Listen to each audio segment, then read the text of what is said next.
एक लंबे समय पहले एक गांव में आनंद, उसके माता पिता जानकी और रमैया, उसकी पत्नी नर्मदा और उसके बेटे नानी के साथ एक छोटे घर में रहता था। आनंद नौकरी करके आए हुए पैसों से अपना घर चलाता था।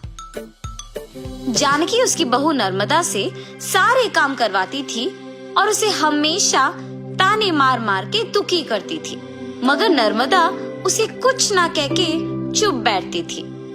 ऐसे कुछ साल बाद आनंद अपने नौकरी से कमाए पैसों को बचा बचा के एक बड़ा नया घर खरीदता है। आनंद के खरीदे हुए नए घर में बहुत समय से एक भूत रहती थी। ये बात आनंद को नहीं पता था और इसीलिए वो घर खरीदता है और उसके आसपास खाली रहने के कारण दिखने में बहुत शांत सा माहौल था और जानकी में कोई बदलाव नहीं आया। नए घर में जाने के पहले ही दिन नर्मदा की गलती के बिना ही उसे ताने मारती है। दुखी होकर नर्मदा बिना कुछ खाए और सोए अपने कमरे में जाकर रोती रहती है। तब उस घर में मौजूद भूत नर्मदा को रोते हुए देख उसके पास आती है। बगल में परछाई को देख नर्मदा तुरंत खड़े हो जाती है। तब वो भूत नर्मदा के सामने आके खड़े हो जाती है। उसके चेहरे पे घाव, खुले बाल देख के नर्मदा डर जाती है।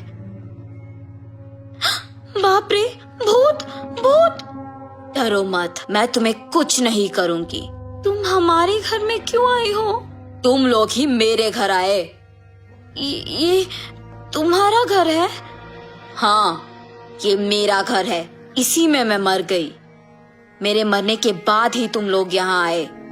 ऐसे कह के अचानक नर्मदा में घुस जाती है। हा हा हा! ऐसे हंसते हुए सो जाती है। सुबह उठ के जब जानकी देखती है कि सारा काम वैसे का वैसे ही रह गया, तब नर्मदा नर्मदा बहुत बार बुलाने के बावजूद जब वो नहीं आती है तो जानकी ही उसके पास जाती है। हाँ, तुम अब तक उठी नहीं? नर्मदा नर्मदा उठो! जानकी पास आके बुलाने पर नर्मदा जाग उठती है। उसकी आंखें बहुत लाल और डरावना दिखने के बावजूद जानकी उस पर ज्यादा ध्यान नहीं देती है। उठ गई? जाओ, जाके सारा काम करके चाय बना के लाओ। मेरे ही सामने जोर से बात करके मुझे काम करने के लिए कह रही हो? ये कह के उसका हाथ जोर से पकड़ लेती है।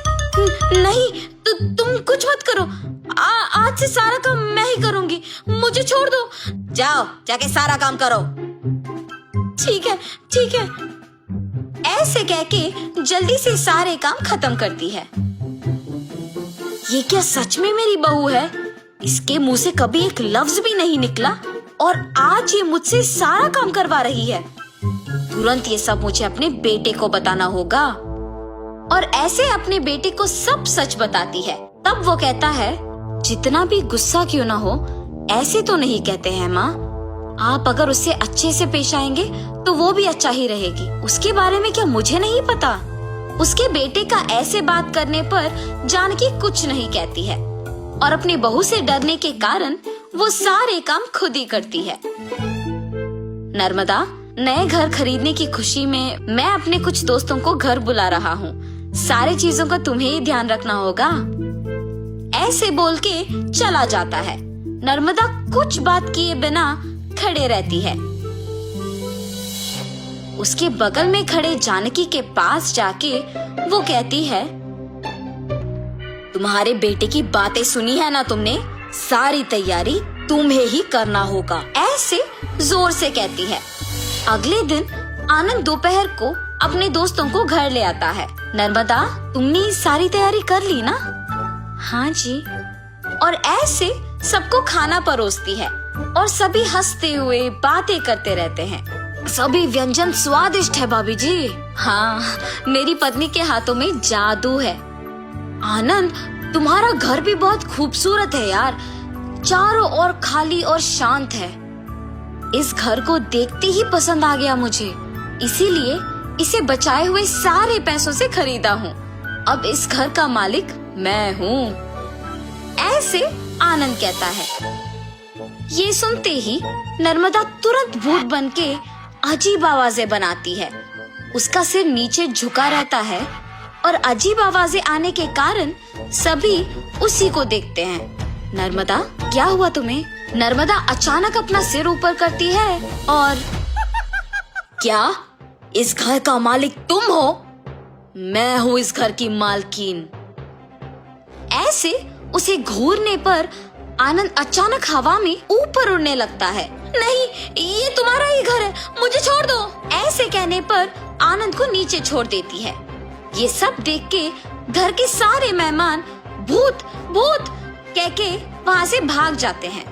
नर्मदा जैसे उसे कुछ पता नहीं है अपने कमरे में जाके सो जाती है। आनंद, कम से कम अब मेरी बातों का यकीन करोगे तुम? तुम्हारी पत्नी में भूत घुसी है, भूत। देखो आज उसने क्या कर दिया। हाँ माँ, अब हम क्या करें? एक मांत्रिक को बुलवाना ही पड़ेगा। हाँ ठीक है माँ, कल उसी के पास जाएंगे। और ऐसे जब सब बैठे हुए थे, नर्मदा आती है और सभी डर जाते हैं। तब उन्हें देख कहती है, क्यों सब मुझे देख के डर रहे हैं? क्या हुआ तुम सबको? कुछ नहीं। अब आप तो कुछ भी कर सकते हो ना। क्या करना है मुझे? मैं जो बोलूँगा तुम नहीं कर पाओगी। मैं नहीं कर पाऊंगी? पहले बोलो। अच्छा, क्या तुम इस बोतल के अंदर घुस के वापस बाहर आ सकती हो? इतना ही, और मैं ये नहीं कर पाऊंगी? देखो। ऐसे बिना कुछ सोचे समझे नर्मदा में घुसी आत्मा अचानक उस बोतल में घुस जाती है और तुरंत जानकी उस बोतल का ढक्कन बंद कर देती है।